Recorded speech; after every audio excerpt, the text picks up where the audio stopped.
Fala galera, me chamo Jonathan Fernandes, está na plataforma de número 188. Estou aqui com ela, minha amiga Thaís Pedroso, uma pessoa que eu gosto muito, guardo no meu coração. E por culpa minha, né, a gente não conseguiu gravar esse episódio antes. Vocês não precisavam saber dessa informação, mas eu quis expor aqui. E até que enfim a gente conseguiu, depois de muitos agendamentos, depois de muitas tentativas, né? Mas a gente conseguiu, estamos aqui. E eu queria te agradecer, Thaís, pela paciência que você tem comigo na vida, normalmente, né? E agora também como minha convidada. Ai, né?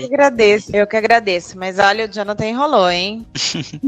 Não acontece sempre, viu? Mas Thaís, se apresente, fale quem você é, pra galera que não te conhece. Muito obrigado por aceitar o convite. Eu que agradeço, Joe. Meu nome é Thaís Pedroso. Eu trabalho com o Jonathan. Já tem fez um ano, hein? Eu tenho 36 anos, eu moro em Guarulhos. Tenho 4 filhos. Hoje tenho a 4ª bebezinha, que tá com 2 meses agora. E é isso. Minha vida, por enquanto, tá resumida nisso, né? No trabalho e agora com a bebezinha pequenininha. Da hora. Thaís, toda vez que eu gravo com amigos e pessoas próximas, eu sempre começo a gravação fazendo uma pergunta, que é qual foi a impressão da pessoa quando me conheceu? Eu acho que até te fiz essa pergunta, eu acho que quando a gente estava indo lá para Atibaia, não lembro se eu fiz, mas eu queria que você deixasse registrado aqui qual foi a sua impressão, pode ser sincera, tá? O que você acha? Eu falei, esse chatão aí. Não mudou muito, né? Mentira, mas ele me enche muito o saco, viu, gente? Olha, tem dia que só por Deus, viu? E a gente tem que aguentar. Que olha, casca de bala.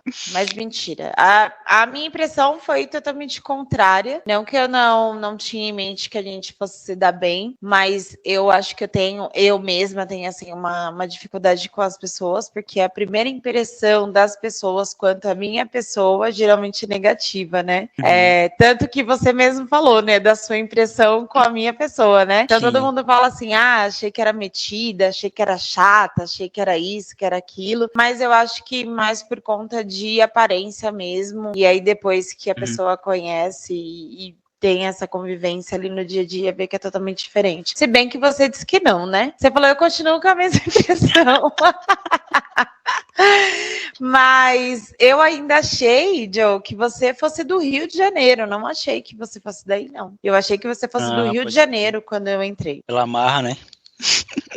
Eu acho que pelo sotaque. Eu achei que fosse mais do Rio de Janeiro. Carioca, pode crer. Sim. Mas assim, nunca tive uma impressão ruim, não. Sempre te achei um menino, gente boa. Sempre ali pra me ajudar, principalmente no horário que eu entrei, né? Eu sempre tá solícito ali em ajudar, então nunca... Minha primeira impressão sempre foi boa com você. Nunca teve nada assim, não. A gente fica meio assim, receoso quando a gente não conhece a pessoa, de às vezes uma brincadeira, um assunto, alguma coisa ali, mas foi uma impressão ótima. Mas achei que você fosse carioca.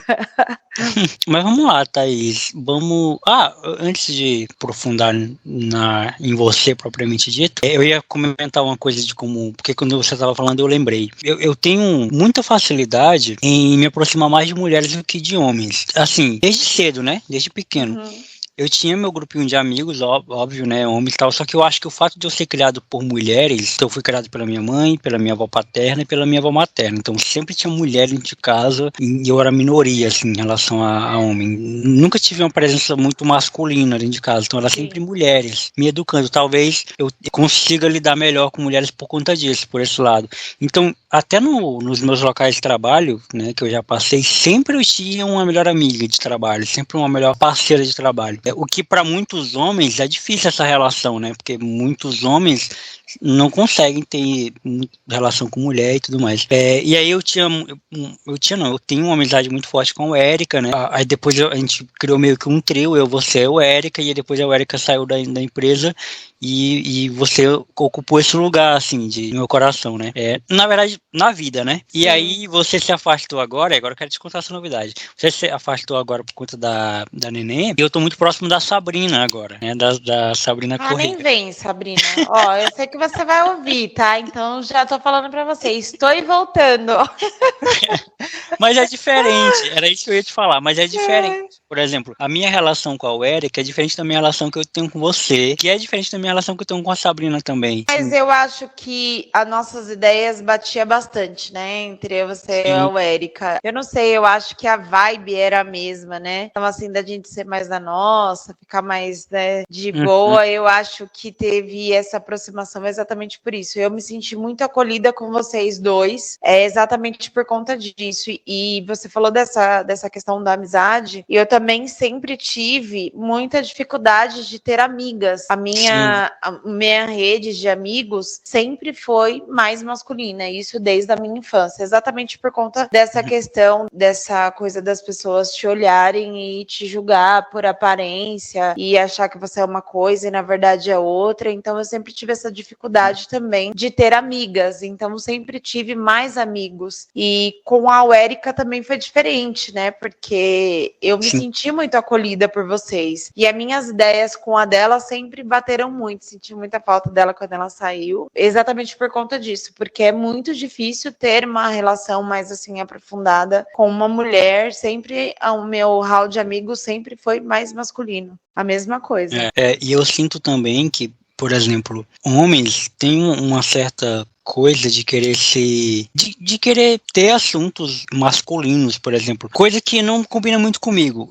Eu não gosto de relógio e muitos homens gostam de relógio. Eu não gosto de carro e muitos homens gostam de carro. Eu não gosto de moto e muitos homens gostam de moto. Então, meio que os homens eles têm um acordo, acho que social, de falar de assuntos que são socialmente masculinos. E o que eu acho uma grande bobagem, né? Porque não existem assuntos masculinos e nem assuntos femininos. Então, o fato de eu me interessar por outras coisas além desse mundo, a única coisa que tem de masculina que eu gosto é futebol mesmo, que não é masculino, né? Mulher também gosta de futebol. Sim. É só, mas me cansa não muito. Não algo específico, assim, né? A mesma coisa e tal. O assunto... É diferente, porque os nossos assuntos são totalmente aleatórios, né? Às vezes a gente tá falando de uma coisa e a gente muda para outra que não tem nada a ver o que a gente estava falando, é bem aleatório mesmo. E é verdade, eu nunca parei para pensar nisso, que a gente nunca teve realmente assuntos assim, de carro, moto, futebol a gente brinca ali, dá uma zoada, mas tipo, nada falar assim com propriedade, né? Tipo, de algo que você goste mesmo, tal. Realmente eu nunca tinha parado para pensar nisso, não. Mas as nossas conversas sempre são aleatórias mesmo. E tem essa coisa também de um homem sempre querer se provar, então ele vai falar de mulheres que pegou, ele vai falar dos feitos que ele já fez, se for um cara com poder aquisitivo vai falar das empresas. Então essas coisas me cansam muito rapidamente, então eu não gosto. Então, geralmente eu tô ali naquele eu tenho meu grupo de amigos, óbvio, que são homens, mas que são homens idiotas como eu, então eles não falam de carro, não falam de moto, a gente só fala de futebol e da vida dos outros só. Eu consigo me identificar com eles, mas no geral, assim, é a mesma coisa que você, assim, para eu me enturmar, E uma coisa que eu aprendi também, tá? Tipo assim, eu aprendi de uns tempos para cá. Eu aprendi a ter relações superficiais, coisa que eu não sabia ter antes. Porque antigamente todas as relações que eu tinha que ser muito intensa, tinha que ser amigo, muito amigo, sabe? E eu passei não, cara, eu já entendi que com certas pessoas é só aquilo ali, não vai passar dali, vai ficar naquilo ali mesmo. Então hoje eu tento, tipo assim, ser brincalhão com todo mundo que eu posso ser e ter uma relação mais profunda só com aqueles que eu quero de verdade, né? Que mas isso eu acho que é muito da maturidade, sabe? Eu acho que a gente até chegou a conversar uma vez sobre uma questão assim, que eu costumo dizer quando a gente é mais jovem, não que eu seja velha, nossa, que velha, né? Mas quando a gente é muito jovem, a gente tem essa dependência emocional das pessoas. Então, tipo assim, todo que chega, você não consegue ver essa coisa assim superficial. Você acha que tudo vai ser muito intenso. Tudo na nossa vida, quando a gente é jovem, é intenso. Sim. E aí vai passando o tempo e você vai vendo que algumas coisas na nossa vida é passageiro, outras coisas é muito intenso, outras coisas é para ficar, outras coisas não é, entendeu? Eu acho que é muito questão da maturidade isso. A gente já chegou até a conversar uma vez sobre isso. Sim. Eu creio que seja isso. Concordo. Mas vamos lá, Thaís. Eu queria que você contasse um pouquinho da Thaís, né? Da sua história, né? Quem era a Thaís, criança, onde nasceu, onde estudou, o que gostava de fazer. Conta aí pra gente que, na medida que você for contando, se tiver alguma coisa que eu tenho curiosidade, eu te interrompo. Beleza. Bom, eu sempre costumo dizer que a minha vida, se fosse para parar aqui para escrever, daria um livro imenso, né? Então vamos assim falar por partes. Eu nasci e fui criada em Guarulhos mesmo. Meus pais já eram daqui, né? Eu tenho 3 irmãos. Um deles é adotivo. Acho que até comentei isso com você, né? Sobre o que aconteceu, né? Nessa questão do tempo da adoção. Pra gente, essa questão sempre foi muito tranquilo. Difícil foi assim acostumar, né? Tipo, a gente pequeno tem um irmão adotivo. Aí criança para entender isso é meio confuso, né? Mas a gente sempre foi super tranquilo em casa, então a gente sempre teve uma criação muito família, os meus pais sempre foram muito família. E só que assim, só tinha eu de menina em casa, então tinha o meu irmão, que era o mais velho, e depois o irmão adotivo. Então, quando esse meu irmão adotivo veio, muita coisa em casa mudou. A gente era pequeno, né? Mas muita coisa mudou, porque além dele ser adotivo, ele ainda era uma criança especial e a gente não tinha noção disso, né? Hoje a gente fala dessas coisas assim, mais aberto, e as coisas são muito mais fáceis, mas antigamente não era dessa forma, né? Então, assim, tem aquela questão também dos pais aceitarem quando o seu filho é especial, quando não se tem por aparência, né? Porque você olha para ele, era uma criança normal.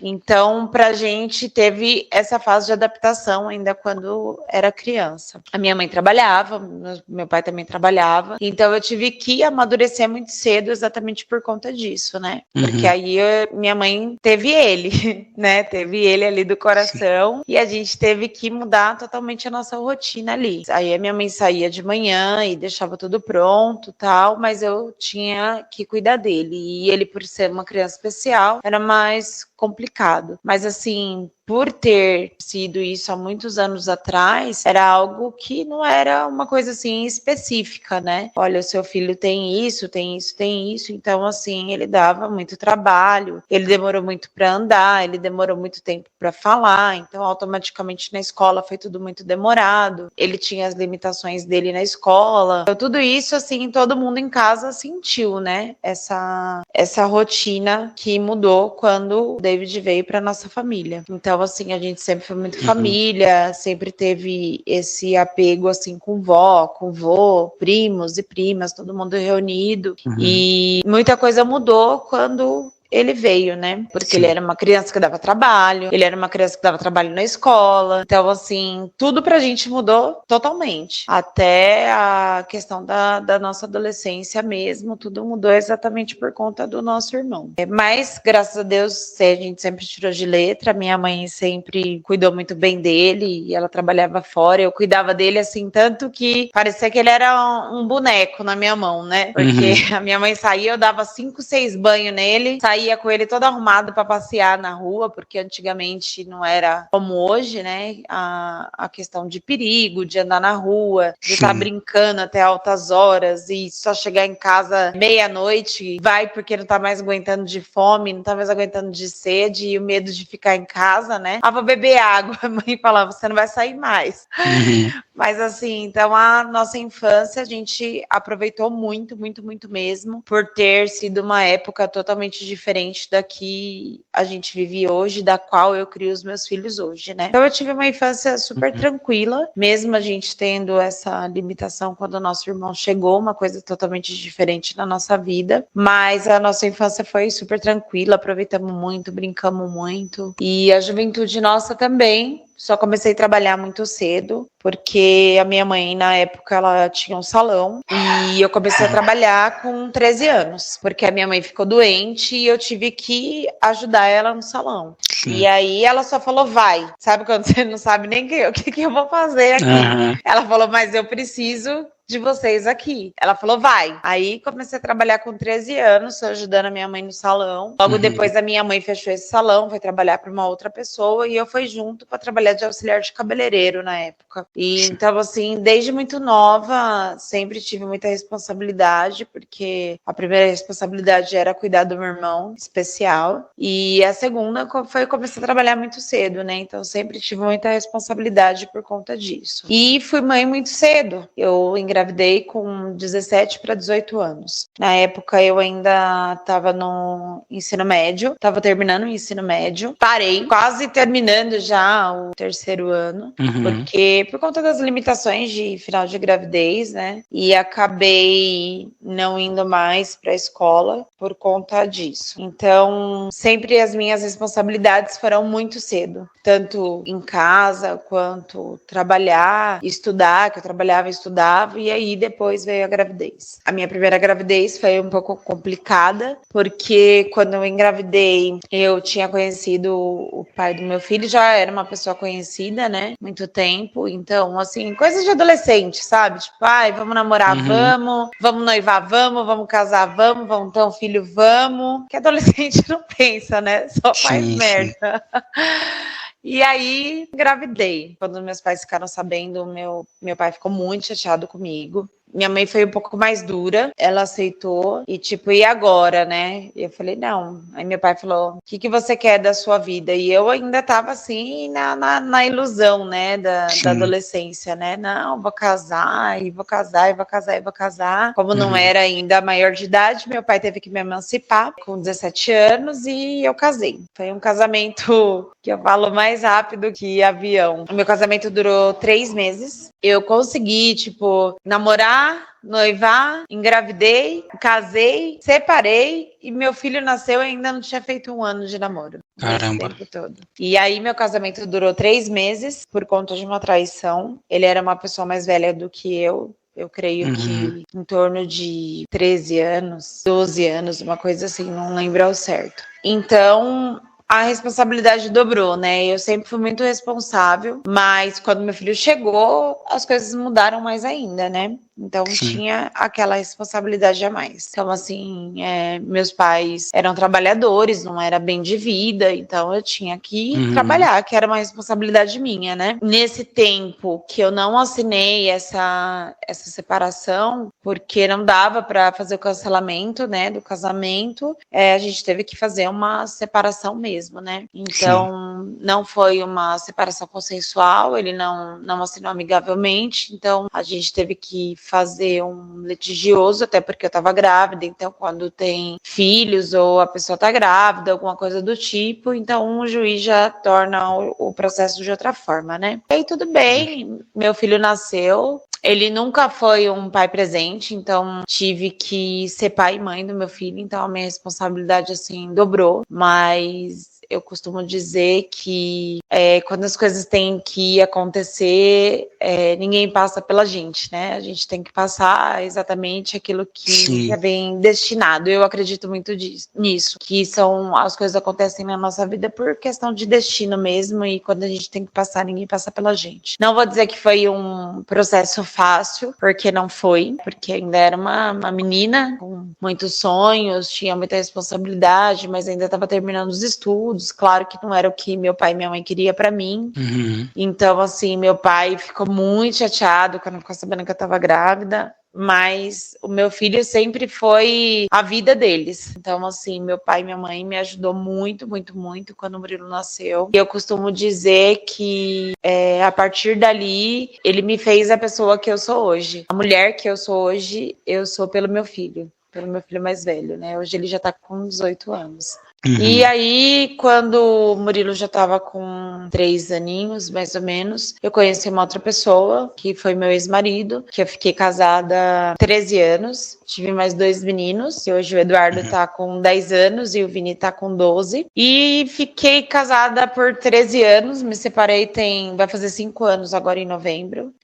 Nesse meio tempo, a maioria, né, dos anos, eu fiquei só em casa, porque eu tinha as crianças pequenas, então fiquei fora do mercado de trabalho. Muito tempo, só me dedicando mesmo à casa, aos filhos e à família. Não era algo que eu tinha escolhido para mim, porque eu acho que na era que a gente está hoje, eu acho que para uma mulher ficar em casa, cuidando dos filhos, abdicar da vida, né, para cuidar dos filhos, eu acho que é mais difícil. E eu fiz isso por mais ou menos 10 anos, e depois eu resolvi abrir uma esmalteria, que ficava no centro de São Paulo. Ali foi uma porta, assim, para muita coisa, para mim conhecer pessoas novas, sair daquele mundinho, né, que eu já estava muitos anos, né, só sendo mãe, na verdade, né? Porque quando a gente abdica da nossa vida pra ficar com os nossos filhos, a gente vive num mundinho fechado que a gente só pensa nos filhos e mais ninguém, né? Sim. E foi assim que eu vivi por muitos anos. Porém, eu não era aquela pessoa, né, que eu tava sendo ali, porque não foi aquilo que eu planejei pra mim, não foi aquilo que eu esperava pra mim. Eu esperava muita coisa, eu sonhava muita coisa, eu tinha muitos planos, mesmo sendo mãe muito cedo, eu tinha muitos planos. Infelizmente, não foram aqueles sonhos que eu sonhei, não aconteceu. Mas também não culpo ninguém, nem falo assim, foi porque foi burrice, foi isso, foi aquilo. Não, é porque tinha que ser, tinha que acontecer, né? Porque como eu falei pra você no começo, quando a gente é jovem, quando a gente é adolescente, a gente tem essa coisa de tudo ser muito intenso, né? Então a gente acredita muito nas pessoas, todo mundo que chega perto da gente pra criar um vínculo, a gente tem esse apego emocional, a gente acaba não sendo a gente para poder caber no mundo das pessoas, né? Principalmente eu, que fui mãe muito cedo, né? Então, assim, a partir do momento que tinha eu e meu filho, as coisas mudaram, porque eu não era casada com o pai dele. Então, a sociedade olha a gente com outros olhos. Então, assim, muita coisa você vai deixando para lá exatamente por conta disso. Eu tenho que ser aceita hoje, não somente eu, mas eu e meu filho. Então, são coisas que viram uma chave, né? Então, você acha que, eu tenho que aceitar muitas coisas para mim poder ser aceita mediante a sociedade. Então, assim, a gente acaba vivendo num mundo que não foi aquilo que a gente sonhou jamais, mas para que a sociedade te aceite dessa forma. E assim foi muitos anos, né? Então, mas eu falo assim que eu não me arrependo de nada, que eu sou a pessoa que eu sou hoje exatamente por conta disso, pela maturidade que o meu primeiro filho me trouxe. Aí em 2018, eu tive um câncer, eu era muito nova, né? Tava muito nova ainda. E tive esse câncer de tireoide, graças a Deus a gente descobriu assim logo no início. Mas eu costumo dizer que essa parte da minha vida é uma parte mais complicada, porque quando a gente passa por algo nesse nível, as pessoas sofrem com a gente. Meu pai, minha mãe, a minha família, os meus filhos, né? Todo mundo sofre, mas não sofre tanto como a pessoa que tá passando. Porque ninguém imagina o turbilhão que tá dentro de você com aquilo ali tudo, né? Eu acho que na cabeça de quem é mãe, a primeira coisa que você pensa é nos seus filhos, né?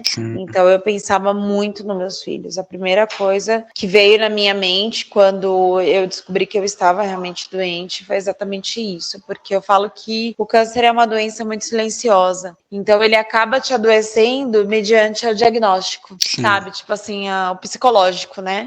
Então você acaba caindo exatamente por conta disso. Então, quando eu recebi esse diagnóstico, veio tudo junto. Então, veio depressão, veio crise de ansiedade, fora os outros problemas, assim, problemas de adulto mesmo que a gente tem no nosso dia a dia. Eu já estava em crise no meu casamento. Então, foi, assim, muita coisa que aconteceu nesse meio tempo. E, então, as pessoas acham que tá todo mundo de mão dada com você para o que daí vier. Mas, na verdade, você que tá ali passando, você vê que não é bem assim.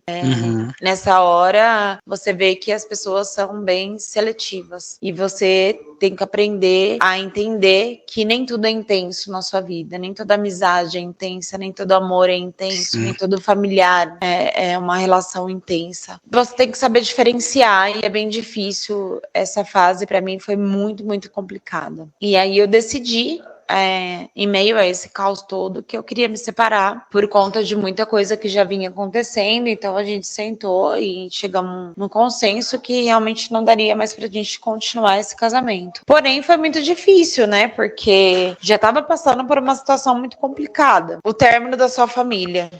Mesmo que seja algo que eu escolhi pra mim, que eu falei, olha, não dá mais e tal, não é isso que eu quero, porque você se vê sozinho. Eu me vi diante de uma situação muito complicada da minha vida e eu me vi muito mais sozinha do que eu já me achava por conta de toda essa circunstância que a vida me levou. Aí nessa parte veio o luto da minha família. Para mim foi muito difícil assimilar, foi muito difícil se encaixar dentro disso muitos anos, porque eu falo que quando acaba uma família, você vive um luto, porque a sua família morreu ali, né? A gente vai ser pai, a gente vai ser mãe, mas a partir de hoje a gente não tem mais a nossa família. Então, é eu por mim, você por você e nós dois pelos nossos filhos. Então, é uma hora que não adianta ninguém falar que tem maturidade para lidar com um divórcio. Eu tava com as crianças pequenas ainda. É muito complicado. Foi uma parte muito difícil, até porque eu já tava passando por problemas de saúde. Então, foi assim, uma parte, eu digo, mais difícil da minha vida foi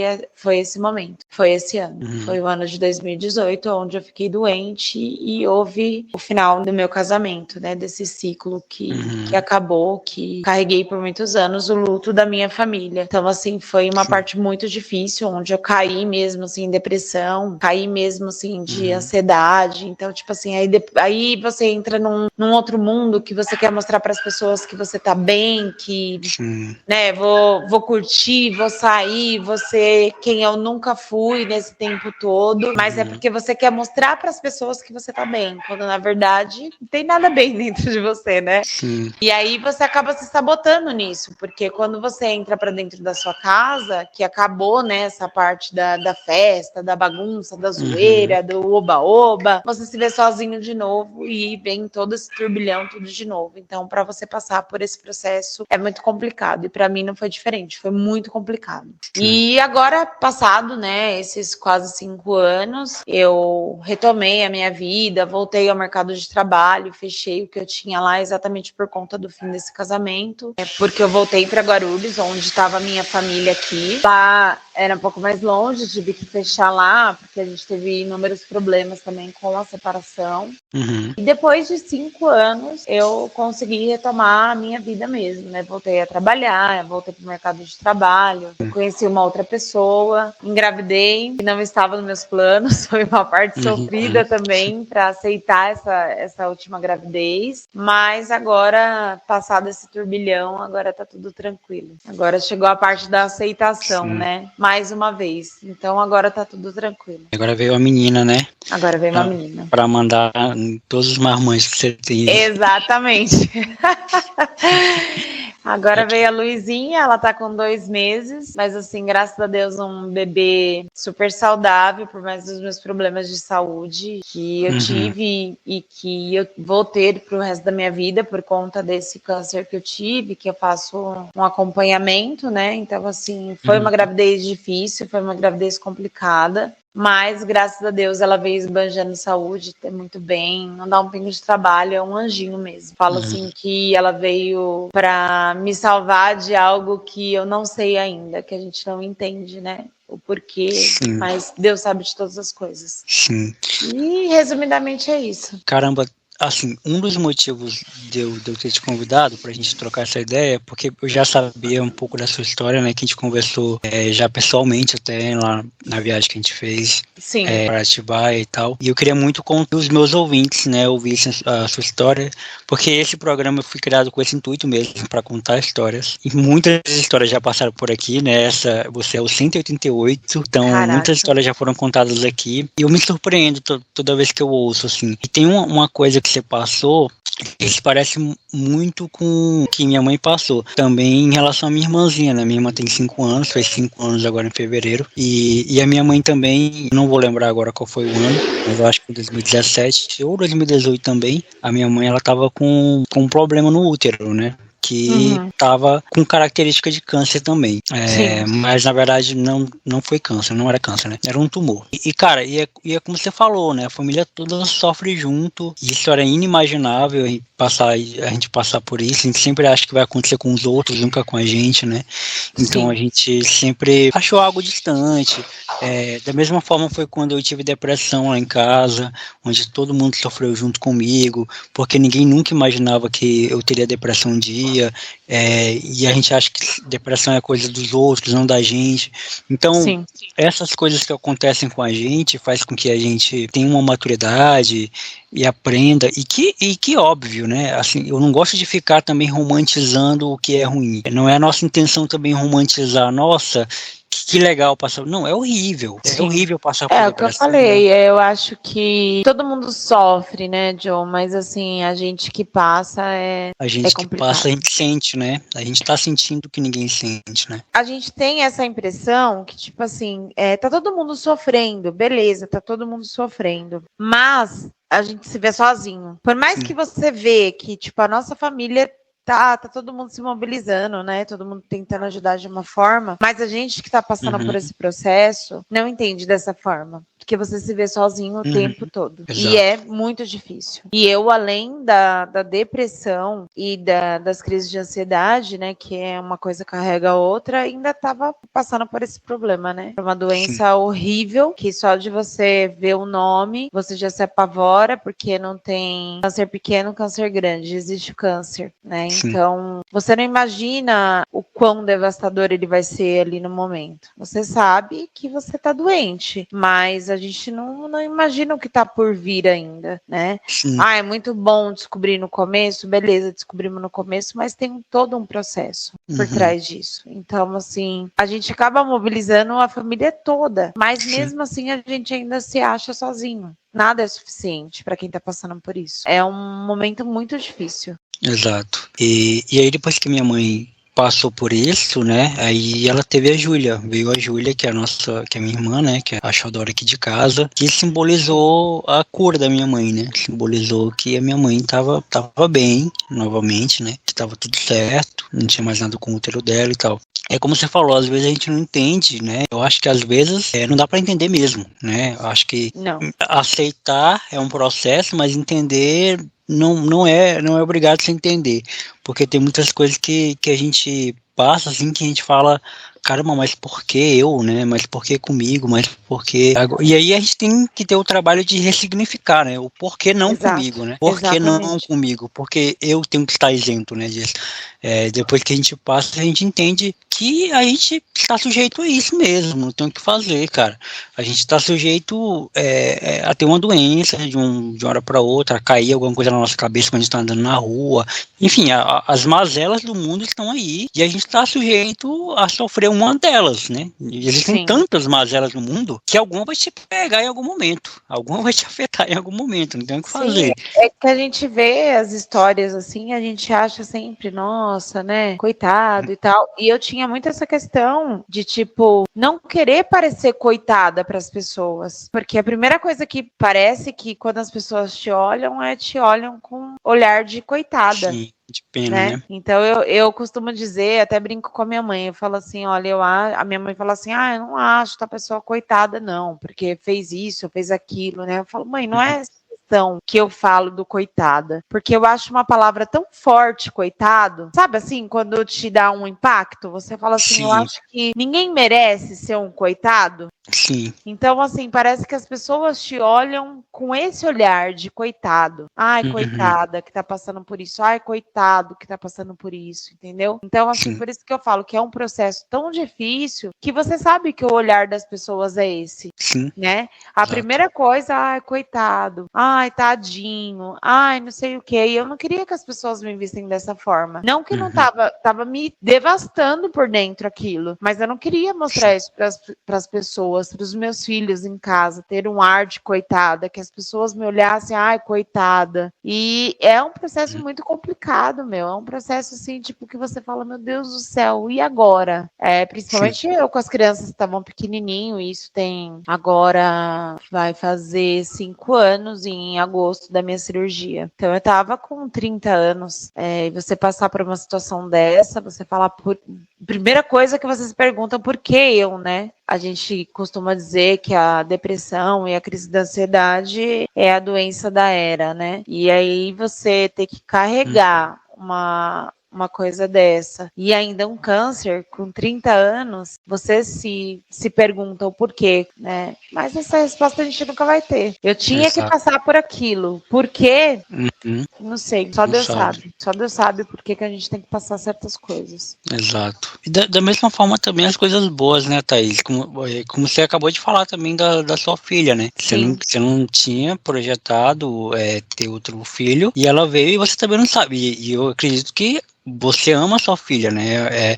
É uma coisa, é um bem muito precioso seu. Então, nossa, uma coisa boa que veio pra sua vida, e você também não entende o porquê. Às vezes vem coisas boas pra gente também, e é óbvio, né, que, cara, é difícil aceitar essas coisas, é difícil ter... Eu lembro que quando o meu amigo morreu, em 2020, né, quando eu perdi ele num acidente de moto, eu me questionava isso a todo tempo, cara. Eu questionava por que ele, sabe? Por que ele, por que tão cedo, ele tinha 21 anos, ou 22, não lembro. Ele era mais novo que eu, mas muito novo, já tinha uma filhazinha nova. Por que ele? Por que dessa forma? Por que tão cedo? E assim, me questionava toda hora, e assim, até hoje eu tenho esses questionamentos, né? E eu continuo sem entender, mas eu tenho que aceitar, né? Eu acho que o aceitar, a gente tem que aceitar, né, cara? Tudo bem. Que é difícil. É difícil. Eu tive uma perca também, Jo, em 2020, que foi no começo da pandemia, né? Eu acho que eu até comentei com você já também dessa situação na qual eu perdi a minha tia pro Covid, não tinha ainda a vacina. E a minha tia já era uma pessoa que tinha problemas respiratórios, acima do peso, né? Então, assim, ela mesma falava, né? Ela falava, Deus me livre, se eu pegar Covid, eu não sobrevivo. E a gente temia muito isso, sabe? E ela, assim, pra mim, era como se fosse a minha mãe. Era uma pessoa, assim, que se preocupava comigo, se preocupava com os meus filhos. Pra mim, aceitar a perca da minha tia foi muito difícil. Foi quando eu já tava bem da depressão, já tinha saído da depressão. Tinha, assim, crise de ansiedade, mas algo muito controlado. Eu lembro que eu tinha entrado na minha outra empresa. Fazia pouco tempo que eu tinha voltado ao mercado de trabalho, então eu tava toda feliz, né? Que tinha conseguido o primeiro emprego home office, onde eu poderia ficar perto das crianças, porque nesse meio tempo da separação, que eu fechei o salão, eu tinha que me virar de alguma outra forma. Então eu fui trabalhar de Uber, fiquei fazendo Uber quase 2 anos. Aí consegui esse emprego. Então, para mim, foi assim, muito bom, né? Eu ter conseguido meu primeiro trabalho home office, porque eu tinha as crianças pequenas. Então, eu não precisaria mais deixar eles com ninguém, nem ficar preocupada, nem ficar naquela correria de levantar 5 da manhã, fazer uma comida, deixar a marmita pronta e, tipo assim, Deus dará, né? Ainda tava naquela conturbação toda de final de casamento, então qualquer coisa que acontecesse, o pai ia cair matando em cima de mim. Então, assim, foi uma parte muito difícil. Então, quando eu comecei a trabalhar nesse trabalho, para mim, assim, foi... Nossa Senhora, eu nem acreditei. Eu falei, graças a Deus que eu consegui esse emprego, porque eu vou poder ficar mais próximo das crianças, né? E não vou deixar com ninguém, nem nada do tipo. E eu lembro que eu tava no 2º dia de operação, a minha tia veio a falecer. Ela já estava internada há uma semana. E é uma coisa que eu falo pra você que eu não entendo até hoje. Não vou falar pra você que eu aceito, acho que você já viu inúmeras postagens minhas com ela, porque é uma coisa assim que eu não entendo, e por ter sido, né, na pandemia, por Covid, a gente não viu ela no caixão, não teve aquela despedida. só teve assim, eu vi ela por chamadas de vídeo, que ela tava indo pro hospital, onde ela tava muito mal, e dali ela não voltou mais. Aí eu falei, agora ferrou. Agora eu tinha acabado de entrar no emprego, tinha acabado de sair da depressão, caí de novo, porque eu fiquei muito mal com a morte da minha tia. E foi um tempo assim muito, muito, muito difícil. Era uma pessoa assim que me mandava bom dia todos os dias às 6 da manhã, sempre se preocupava com os meus filhos. Podia ser assim, ó, podia estar caindo no mundo. No dia 5, que meu tio recebia no quinto dia útil, no dia 5, ela ia pagar as contas dela, que ela tinha mania ainda de pagar tudo direto, né, com boleto, né? Não pagava nada, não pagava nada no banco, era tudo de lá direto. E aí ela passava no mercado, fazer uma sacolinha para as crianças de doce. E aí ela vinha com esse doce todo dia 5. Aquela mensagem às 6 da manhã todos os dias. Oi, filha, tá tudo bem? Que você tenha um ótimo dia, tia te ama demais, você é minha vida, você é isso, você é aquilo. E aí hoje não ter mais isso é muito difícil. Parece que a ficha não cai porque não teve despedida, né? Essa hora eu caí de novo na questão da depressão, mas eu me levantei pelos meus filhos, porque eu falei, eu tenho eles e é eu por eles e eu por eles. Não tem outra que vai me substituir. Então eu tenho que fazer por eles. Então eu falo que não é fácil, né? A gente não pode julgar a dor do outro jamais, porque a gente não sabe o que passa, né, na mente da outra pessoa. Mas você precisa aceitar que você precisa de ajuda e você falar, eu preciso melhorar, preciso levantar, eu preciso me recompor. E foi exatamente isso que me levantou, foi pelos meus filhos, porque eu caí de novo quando eu perdi minha tia. Porque eu não vou falar para você que eu aceito, não, que hoje ainda eu não entendo o porquê da partida dela. Sim, e quando essas coisas acontecem, essa coisa do luto, que a gente olha pro lado e fala que a gente precisa ser forte por conta de outra pessoa, é que faz a gente entender que, caramba, a gente depende muito de isso funcione, né, cara? Sei lá, assim, a sensação que eu tenho às vezes é que a vida ela não dá tempo pra gente ficar questionando ou ficar tentando teorizar coisas o tempo todo, porque ela não te dá espaço pra isso. Então é por isso que é importante, é clichê, óbvio, é clichê. Mas é o clichê mais verdadeiro que existe. É valorizar a cada minuto que você tem com as pessoas que você ama. Valorizar os momentos bons que você passa. Comemorar as coisas boas que você vive. Dar valor para as coisas boas que você tem. É por isso, Thaís, que na minha cabeça é tão difícil aceitar esse estilo de vida capitalista, né, consumista que a gente tem, de querer crescer na vida, de querer vencer na vida, de querer não sei o quê, de querer não sei... Tipo assim, nada contra quem tem um objetivo de ficar rico, de quem tem um objetivo de ter muito dinheiro. Nada contra isso. O que me deixa incomodado é essa coisa de você achar que tudo é consumir, sabe? De que tudo tem que ser por um fim lucrativo, entendeu? Em relação ao meu podcast, por exemplo, que eu faço há 5 anos sem ganhar R$1. E eu vou continuar fazendo, porque eu não faço isso pelo retorno monetário que me dá. Eu já trabalho de CLT justamente para isso, para ter o meu pão. Esse aqui, o que eu faço aqui é o que me move, é o que eu encontrei para dar sentido para minha vida, porque a gente não encontra sentido no trabalho, a gente não encontra sentido no dinheiro, a gente não encontra sentido nas coisas que o dinheiro compra, a gente não encontra sentido nessas coisas, porque se acontece algo hoje que leve todo o seu dinheiro, que leve todo o que você comprou com dinheiro, que leve tudo que você... se você for demitido do seu trabalho hoje, o que vai restar são as pessoas que estão com você. É o vínculo que você fez, que você formou. São isso. É por isso que eu sempre abro minha boca para dizer que os meus amigos, eu tenho orgulho de falar isso, que os meus amigos de hoje, são os mesmos de ontem. Porque são os meus amigos que não soltaram minha mão quando eu passei por um momento mais difícil da minha vida. São os meus amigos que não soltaram minha mão quando eu estava numa fase muito ruim em todos os aspectos, tanto financeiro, como familiar, como de cabeça mesmo, eles estavam do meu lado, e são os mesmos amigos que estão comigo hoje. Então são essas pessoas que eu olho, quando eu olho pro lado e vejo eles, são essas pessoas que eu falo, caramba, obrigado por vocês existir na minha vida, né? Quando eu olho pra minha mãe, quando eu olho pro meu irmão e tudo mais, porque a gente nunca sabe de onde que vai vir o vento, né? A gente nunca sabe qual é a bomba que vai estourar, que vai explodir no momento seguinte.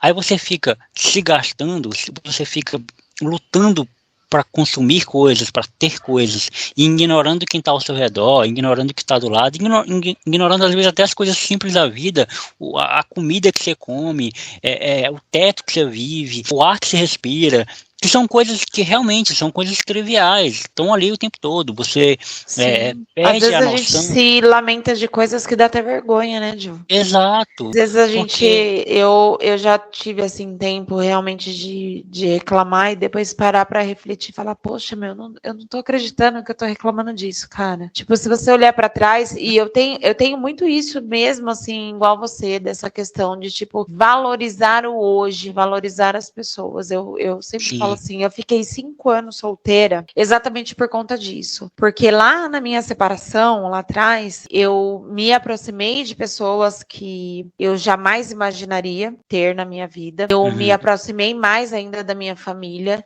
Eu com os meus primos, a gente sempre foi muito família, né? Que eu falei pra você que a gente sempre foi criado muito família. Tipo assim, domingo é almoço na casa da avó. Natal era só na casa da minha avó, porque tinha que passar todo mundo junto. Quando a gente começou a crescer e falava assim, não vamos passar o Natal na casa da avó. A avó ficava desesperada e falava assim, então, mas sabe o que vai acontecer? É meu último ano aqui, que todo ano ela ia morrer, né? Ela falava, é meu último ano aqui, depois não adianta vocês chorarem. Então, assim, a gente foi criado muito desse jeito.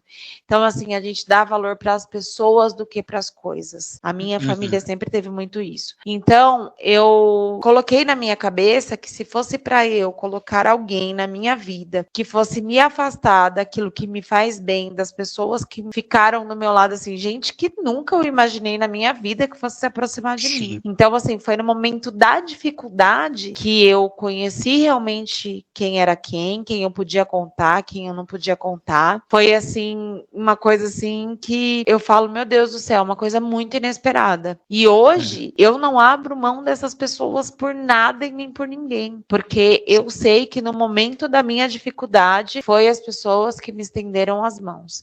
Então, eu falo, a gente tem que realmente dar valor não aos coisas que a gente tem na vida, porque tudo na nossa vida é passageiro, você não leva nada daqui, entendeu? Agora, hoje, se um amigo meu morrer, vamos supor, igual a minha tia, Deus me livre, eu tenho cada lembrança da minha tia que eu te falo que, assim, não passo um dia sem lembrar da minha tia. Então, o que eu levo dentro de mim são as lembranças boas que ela me deixou. Uma hora o sofrimento passa, porque passou o momento do sofrimento. Não vou dizer para você que eu não carrego a dor ainda da falta que ela me faz, mas o que prevalece dentro de mim foram todas as coisas boas que a gente viveu. Então, assim, eu acredito muito nisso, que a gente tem que dar valor realmente às pessoas que estão ao nosso redor, a gente viver o hoje.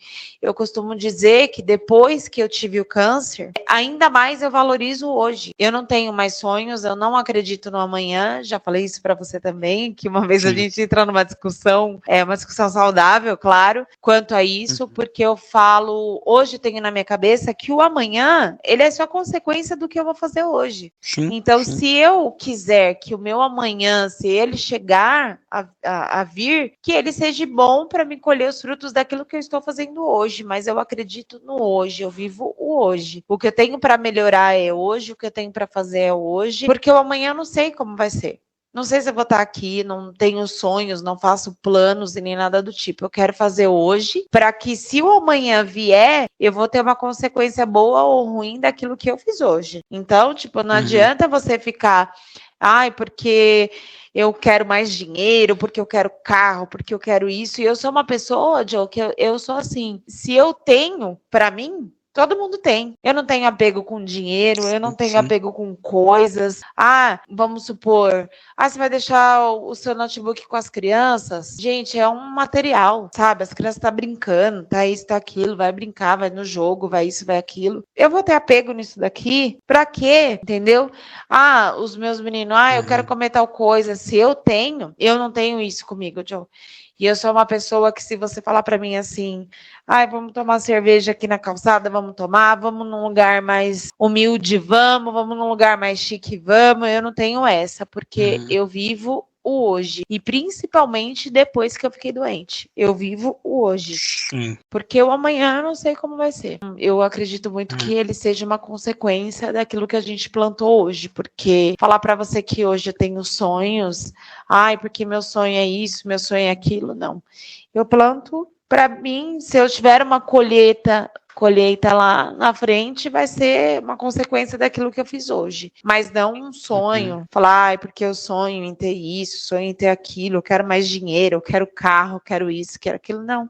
Eu não tenho isso comigo, não. Eu sou muito tranquila, assim, em viver. Claro que a gente sempre quer estar bem, né? Mas jamais eu quero estar melhor do que ninguém e nem ter mais do que eu tenho hoje. Não. A gente quer viver bem. Eu acho que todo mundo quer o mesmo, né? Nada mais e nada menos. Exato. Aí é que eu acho que tá o pulo do gato, né? Que nem diz o ditado, né? É o seu significado, é a sua definição de viver bem. Que as pessoas atrelam felicidade a consumir, né? A ter coisas, né? Então, se você é uma pessoa que não tem coisas, você não é feliz para as pessoas, né?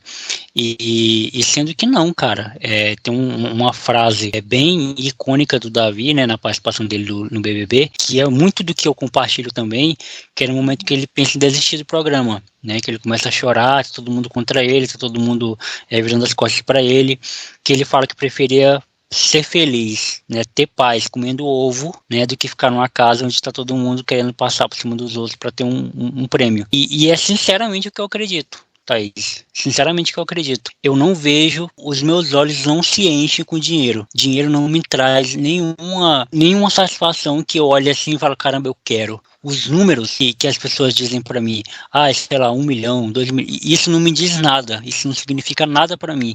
Eu não sei o que significa 2 milhões de reais, nunca tive, não tenho, não sei o que pode ser.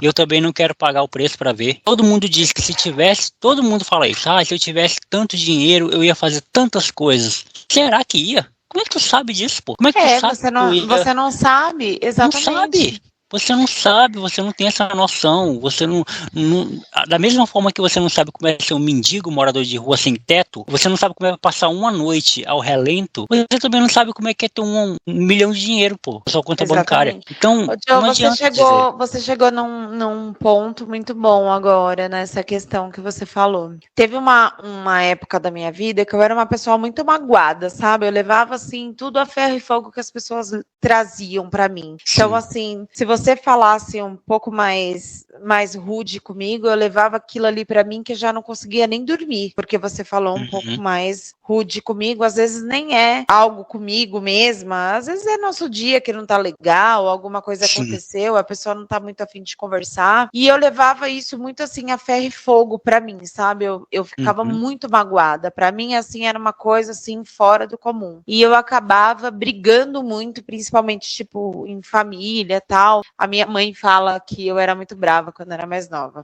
Ela fala, você melhorou muito, eu acho que depois dos seus 30 anos você melhorou muito nessa questão de relações. Mas não é essa questão, é porque eu tinha essa coisa comigo, né? Se você falasse alguma coisa pra mim que eu me sentisse magoada, eu ia ficar muito tempo com esse negócio batendo na minha cabeça até eu ir falar com você e falar, Jonathan, mas por que aconteceu isso e tal, não sei o que, tá acontecendo alguma coisa, é algo específico comigo e tal, não sei o que, enquanto eu não resolvia isso, tipo assim, às vezes muita coisa que eu colocava na minha cabeça, sabe? E você acaba se excluindo das pessoas. E eu falo que quando eu cheguei à minha maturidade que eu tenho hoje, com a cabeça que eu tenho hoje, jamais eu falaria muitas e muitas coisas, jamais tinha feito muitas e muitas coisas. Mas por conta dessa questão da maturidade, e eu coloquei na minha cabeça, hoje é muito difícil eu parar para discutir com alguém. É muito difícil, a pessoa tem que me tirar muito do sério. Mas porque eu entrei nessa vibe. Eu prefiro ter paz do que ter razão. Se a pessoa tá falando isso, sem problema, às vezes chega no nosso ouvido, né, de que fulano falou isso, ciclano falou aquilo. Antes eu ficava com aquilo ali martelando na minha cabeça. Se você me trouxesse uma história dessa, ou que eu me sentisse excluída de algum lugar, esse negócio me martelava na minha cabeça que não me deixava em paz. É mesmo por conta das crises de ansiedade, né? Quem sofre de ansiedade sabe muito bem disso. A gente tem essa questão de se sentir excluído muitas vezes, né? E eu comecei a colocar na minha cabeça que o outro tá trazendo pra você um problema dele, não é um problema seu. Ah, porque falaram isso de você, tudo bem. Deixa pra lá. Então, assim, acabei colocando na minha cabeça que era melhor eu ter paz que ter razão. Exatamente por conta desse ponto. Tipo, eu quero ganhar 6 mil no mês. Para que eu quero 6 mil no mês? Era bom? Exato. É bom, mas eu não sei como que é ter um salário de 10 mil no mês, 12 mil no mês. Para que eu quero? Exato. Então, assim, às vezes a gente reclama da nossa vida por coisas tão aleatórias, tão nada a ver, que você fala, né? Às vezes, tô sem dinheiro, nossa, tô triste, tô isso, tô aquilo. Hoje, a única coisa que me tira a paz, que eu ainda não consigo, tipo, assimilar, é às vezes você sair do controle de uma conta, você ficar com conta atrasada, ou um cartão atrasado, isso ainda me tira o sono. Que eu fico perturbada enquanto eu não consigo pagar aquilo que eu devo, eu fico perturbada. É o que ainda me tira a paz. Mas lá atrás já me tirou muito mais. Hoje, mas não. Mas assim, hoje eu costumo dizer exatamente isso, que eu prefiro ter paz hoje do que ter razão. Não tenho mais essa questão. A minha mãe fala assim, eu te vejo bem mais calma hoje, tal, não sei o quê. Não é questão de você estar mais calma. Às vezes você até sente uma coisa ou outra, mas não com tanta intensidade como era antes, né? Então, tipo assim, que o outro tá trazendo, isso é um problema dele, não é meu. Pensam isso de você, falaram aquilo de você, tudo bem, não tem problema. Isso é um problema interno dele com ele mesmo. Pra mim não vai mudar em nada na minha vida o que pensam, o que deixam de pensar. Então, assim, a gente acaba se excluindo dos lugares, principalmente quando a gente tem uma crise de ansiedade, exatamente por conta disso, por conta que a gente sente muita coisa que, tipo, você não sabe como é. Como que eu vou saber? Eu vou ficar sofrendo por 3 milhões. Eu já tive 3 milhões na minha vida. Eu não sei, então. Tipo, eu vou ficar aqui sofrendo, né? É uma tese que a gente para realmente pra pensar. Você fala, são coisas assim que acontecem na nossa vida que é tipo, você só leva ferro e fogo se você quiser, porque o dia de amanhã Deus pertence, você não sabe nada que vai acontecer. E isso é difícil de você entender. Eu acho que é a questão da maturidade mesmo. A questão da maturidade, eu acho que quando a maturidade chega, você começa a colocar entre pesos, na verdade, e você vê que muita coisa não vale a pena, sabe? Você fala, tudo bem. Melhor deixar assim tudo bem do que você ficar batendo na mesma tecla. Mas eu sofria muito disso, dessa questão de que eu queria ter razão a todo custo. Tipo, se eu tô na minha razão, eu quero ter razão e ponto final. Hoje mais não. Hoje não tenho mais isso comigo. Até porque é essa coisa que eu falei pra você, que pra mim o amanhã Deus pertence, eu não sei como que vai ser amanhã. Então não tenho mais planos, não tenho mais sonhos, essas coisas eu faço hoje porque amanhã vai ter uma consequência, mas não que eu fique mais sofrendo por isso, não. Eu falei algo parecido também quando eu gravei com a Nayara recentemente agora, no especial de 5 anos de plataforma, né? Que eu falei pra ela que eu não sou um cara de sonhos, nem de... Os meus objetivos são a curto prazo, os meus sonhos são a curto prazo. Sonho pra mim é uma coisa lúdica, é uma coisa assim, nossa, seria legal, né? Se eu conseguisse fazer tal dia. Mas não conseguir realizar essas coisas, até também, eu acho que eu até te falei isso quando a gente se encontrou, um sonho meu antigo, assim, era de ser pai, né? Um desejo muito, muito ardente no meu coração era de ser pai. Hoje esse desejo também, ele tá guardadinho, sabe? Não é mais uma coisa intensa, uma coisa, caramba, se eu não for pai, eu vou me considerar um homem frustrado. Eu não vou, entendeu? Porque é exatamente isso que você falou. Eu penso muito de que as coisas, elas acontecem com a permissão de Deus e com a direção dele, não só a permissão dele, como a direção dele. Ele quis que fosse assim. Ele quer que seja assim. Mesmo que seja difícil pra gente aceitar algumas decisões dele, mas ele quis e ele quer que seja dessa forma. Então, tem uma particularidade minha, né, que eu acho muito, bem peculiar e é bem estranha, que eu gosto muito de ouvir histórias, relatos, né, de aviões que caíram. Aviões e navios também que naufragaram, né. Não à toa, meu filme favorito é o Titanic, né, sou muito fã então... agora eu entendi o porquê o medo do avião, a gente conversando do avião. Eu tenho um pouquinho... mas aí, cara, e eu sempre gosto de ouvir os relatos, né, e tal, das famílias, aquele voo lá, aquele acidente super famoso lá de 2007, eu acho, né, que foi o de Congonhas, né, o da Gol, não sei se você lembra, que ele pousou e aí o freio, não conseguiu acionar o freio e passou direto e se chocou junto com a... Era Gol ou era aquela antiga, não sei, era VASP, não era VASP? Da TAM, foi da TAM, amiga. Da TAM. Isso, era TAM, isso mesmo. Tava lembrando o nome da outra companhia, que era VASP e TAM na época.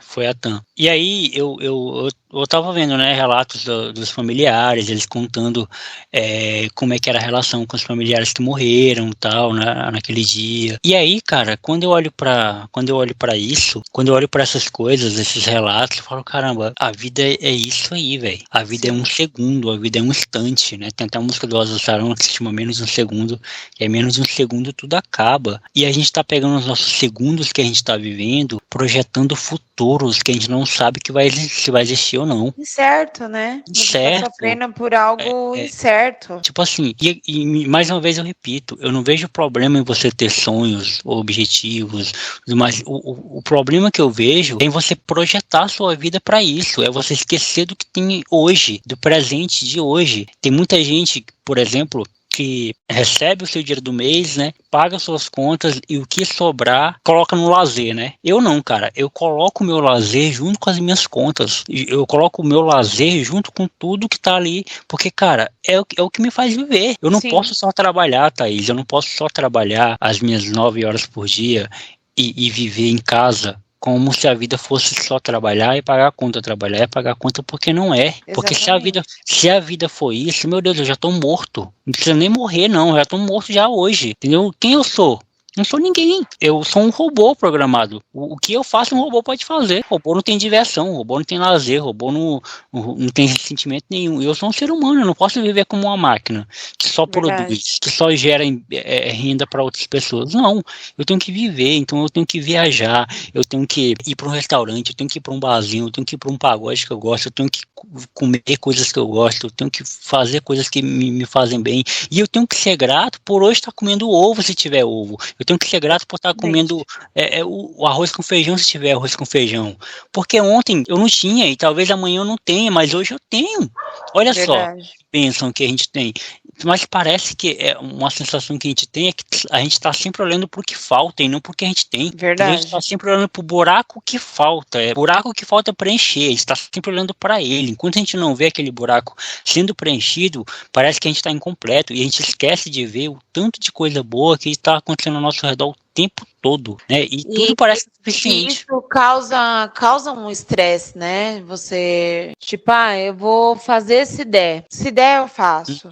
Se der, não, é porque esse mês eu tenho tal coisa para fazer, tenho isso, tenho aquilo, tenho isso, tenho aquilo. E depois a gente marca, o mês que vem eu vou estar mais tranquilo. Não vai dar para ir esse final de semana, eu vou no próximo final de semana. Mas aí você sabe se vai chegar esse dia, porque às vezes é igual você falou, às vezes é algo assim tão repentino que, tipo, você não sabe o que pode acontecer com você. É o hoje, às vezes você tá aqui, de repente, ou você fica doente, precisa de uma internação de um dia para o outro, ou você pode sair aqui fora e ser atropelado, porque eu acredito muito na coisa de a gente já vem destinado. Eu tenho muito isso comigo, Joe. Então, foi o que eu falei pra você lá no começo. A gente vem destinados a passar coisas que ninguém vai passar por você. Então, eu acredito que quando chega o nosso momento de partir daqui, a morte vai ser só uma desculpa. Morreu do quê? Teve um infarto. Às vezes é um menino de 20 anos. Então, assim, como que você explica que um menino de 20 anos morreu de um infarto? Entendeu? Eu tenho isso muito, assim, dentro de mim, que a morte, ela, na verdade, é só uma desculpa. Então, você fica muito nessa questão, semana que vem, não, mês que vem eu vou estar melhor, não, tal mês. E aí você vai deixando de viver. Hoje eu tava indo levar meu filho para fazer uma documentação no dentista, aí ele olhou para mim e falou assim, nossa, mãe, saudades de você quando você não era casada. Aí eu falei, por quê? Aí ele falou assim, porque a gente saía mais, a gente ia para um monte de lugar, a gente ia para restaurante à noite, a gente saía de dia, a gente ia no shopping, a gente ia isso, a gente ia aquilo. Mas eu falei para ele, filho, hoje a nossa rotina mudou. A nossa rotina mudou por quê? Porque hoje a gente mora em outra casa, hoje a gente paga aluguel, hoje a gente tem outras prioridades, hoje tem a sua irmã que é bebezinha, não é todo lugar que dá para ir com ela ainda, porque ela só tem 2 meses. Então, assim, a gente pensa que Porque eles são pequenos, eles não estão vendo isso. Ah, não, semana que vem, o mês que vem, Então, assim, vai passando o tempo. E aí você fala, poxa, e o hoje? Você tá deixando de viver hoje. Porque você não sabe se amanhã tem ou se amanhã não tem essa vida aqui. Porque a gente já vem destinado a passar certas coisas. Então, a gente acaba pecando exatamente nisso. Porque muitas vezes a gente deixa pra fazer depois, sendo que a gente não sabe de amanhã. Eu não sei, eu vou deixar de viver, vou deixar de ter um lazer, vou deixar de criar memórias neles que são pequenos hoje. Pra quê? Por quê? Porque esse mês eu não tô bem, esse mês tô sem dinheiro, esse mês não sei o que lá, mas mês que vem eu vou estar melhor. Então, assim, a gente vê que eles que são pequenos, eles também estão vendo isso. E isso causa um estresse na gente, assim, terrível também, porque a gente, igual você falou, não sou um robô. Só vou viver para trabalhar e pagar conta, viver para trabalhar e pagar conta? Ninguém aguenta. Hoje eu falo assim, meu pai tá com 66 anos, meu pai faz semana que vem, na segunda-feira. E meu pai é carreteiro. Ele não mora mais aqui em São Paulo. E ele foi morar no interior, acho que já comentei também, né? Ele foi morar no interior porque o trabalho dele hoje é lá e para ele ficaria melhor lá. E aí ele trocou a vida daqui, que ele pagava um aluguel caro, tinha um custo de vida muito alto. Só mora ele, a minha mãe e a minha irmã, que tem 13 anos. Que a minha mãe teve ela também depois de muitos anos, que tinha eu e meu irmão. Já tava com 23 e meu irmão 27. Minha mãe teve ela. Ela não gosta de morar lá, porque ela reclama de morar lá. Porque ela fala, morar no mato, isso e aquilo, no interior, né? Mas assim, hoje, pro meu pai, ele fala, eu não volto para São Paulo. E ele se aposentou agora esse mês, ele tá trabalhando ainda, mas ele já tá aposentado. E aí a gente fala, pai, volta pra cá e tal, não sei o que. Ele fala, não volto. Sabe por que eu não volto? Porque aí eu tinha um custo de vida muito alto, eu pagava um aluguel muito alto, desnecessário pra quê? Só eu, sua irmã, sua mãe. Pra que eu vou pagar um aluguel caríssimo? Então, assim, a gente se privar de viver outras coisas pra ter bens materiais, pra quê? Hoje ele mora lá, tá tranquilo, numa casinha pequena no interior, um custo de vida muito mais baixo que aqui. Então, assim, totalmente diferente. E ele mora lá e ele falou, daqui eu não saio. Agora se aposentou, tá tranquilo lá. E ele falou, eu hoje tô muito bem aqui exatamente por conta disso. Ele falou, não sei meu dia de amanhã e vou ficar aí morando numa cidade grande, tendo custo de vida alto. Qual a necessidade? Exato. Ele tá muito bem lá. E assim, ele falou, não volto. E agora se aposentou, agora que ele não volta mesmo, né? Que agora tá aposentado feliz. Então, agora ele não volta mesmo. Muito demais. Então, eu lembrei ontem, né? Fui jogar bola com os meus amigos. E aí, quando acabou lá, tinha um pessoal lá que tava. Os meninos lá que estavam marcando alguma coisa, um churrasco, algo do tipo. E aí o Ítalo, né, comentou com o Ilha, que é meus dois amigos, fala, pô, esse pessoal que fica falando que vai marcar as coisas e não marca nunca, né? Aí o Ítalo falou assim, agora se for o Jonathan falando, aí pode esperar que ele marca, porque nem que ele marque sozinho, porque ele marca e ele cumpre. Porque eu sou o cara do grupo que marca as coisas, eu sou o cara do grupo que une todo mundo, sabe? Então, sou eu que marco o churrasco, sou eu que marco o local do churrasco, sou eu que marco o que cada um vai levar, o dia, o horário, eu sou meio que o produtor, né? Agindo tudo. E, cara, e assim, tem que existir essa pessoa dentro do grupo, né? Porque se for esperar que eles marquem, ninguém marca nada, entendeu? Ninguém vai fazer nada, porque tá todo mundo vivendo suas vidas, entendeu? Tá todo mundo trabalhando. Sim. Um tá não sei aonde, um tá fazendo não sei o que, na correria, que é a correria que a sociedade, o mundo, o local que a gente está inserido faz com que a gente movimente. Óbvio, né? Onde eu moro, Rio Branco, comparado a São Paulo, é muito diferente, mas não deixa de ter correria aqui também não. Aqui tá todo mundo trabalhando, aqui tá todo mundo estudando, todo mundo querendo fazer alguma coisa. Então eu sou o cara que é responsável por unir a galera, falar, vamos voltar aqui, vamos conversar, bora assar uma carne, bora trocar ideia, pra gente relembrar, contar como é que tá a vida, contar como é que tá as mazelas da vida, as coisas boas também da vida, rir também, porque é isso, né, cara? É isso que no final conta, né? No final Sim.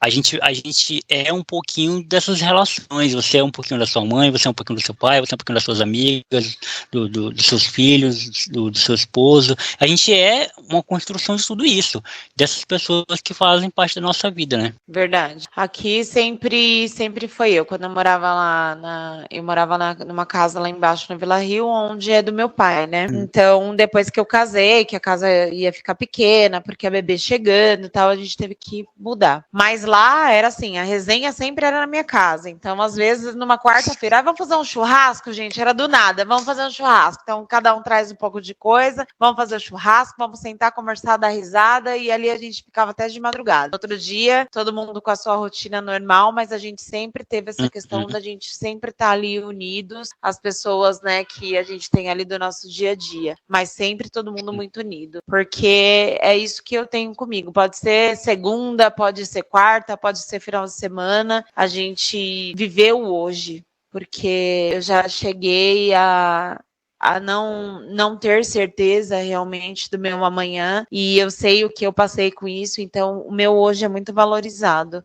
Eu gosto de estar muito com as pessoas que eu amo ali e brigo por aquelas pessoas que eu amo, luto por aquelas pessoas que eu amo, não deixo ninguém pisar em qualquer pessoa, porque eu não admito isso. Pelas pessoas que eu amo, assim, eu vivo muito, muito mesmo. Então, tipo assim, eu também sempre fui essa pessoa de eu que dá a iniciativa das coisas, porque eu também gosto disso. Eu gosto de estar na resenha, gosto de estar com a família unida, gosto de tomar cerveja, dar risada, conversar, porque a nossa vida é isso. Daqui a gente não vai levar nada. Exato. É isso, Thaís. Cara, muito obrigado por esse tempo que você destinou pra gente trocar ideia, pra gente conversar. Muita saudade já de vocês, gente. Nosso dia a dia, na verdade, né? Eu Nossa que rotina agradeço. do dia a Também dia. tô morrendo de saudade. Saudade também de te dar um abraço. Espero que nesse ano a gente possa se encontrar de novo, né? Verdade. Será que vai rolar? Vamos esperar que sim, né? Vamos esperar que sim. Mas independente se não der de uma forma, mas de outra forma vai dar, né? Que eu tenho que ir aí com o meu próprio dinheiro. Venha! Dá um jeito de se encontrar depois. E esse final do programa eu sempre falo pro convidado que é o lugar de fala do convidado, né? Um lugar de fala onde o convidado pode falar o que quiser, falar alguma coisa que eu talvez não tenha perguntado, porque ficou claro que não é uma entrevista, né? É um bate-papo. Sim. Então, eu não tenho perguntas prontas, as perguntas elas vão acontecendo durante a conversa. E fique à vontade para falar o que você quiser. Mais uma vez, obrigado pela paciência comigo. Imagina, Mas saiu o episódio. Eu que tenho a agradecer. Agradeço imensamente por você abrir um pouquinho do seu tempo para a gente ter esse bate-papo, para as pessoas conhecerem. Às vezes a gente tem histórias assim por trás da gente que as pessoas nem imaginam, né, que tenha, que a gente passe ali no nosso dia a dia, as pessoas não sabem, nem imagina, né? Muitas vezes a gente, quem vê cara não vê coração, é esse ditado que eu carrego comigo. Então é muito bom a gente ter um espaço onde as pessoas consigam saber um pouquinho mais de você e ver que às vezes por trás de uma aparência é uma história muito mais do que aparência, né? Então eu só quero te agradecer pelo carinho, falar que também que eu amo muito você, que muito obrigada por a sua amizade, muito obrigada por esse tempo todo e logo mais eu tô de volta para te encher o saco todos os dias. Beleza, tamo junto então, até a próxima. Beijão, Joe. Beijão.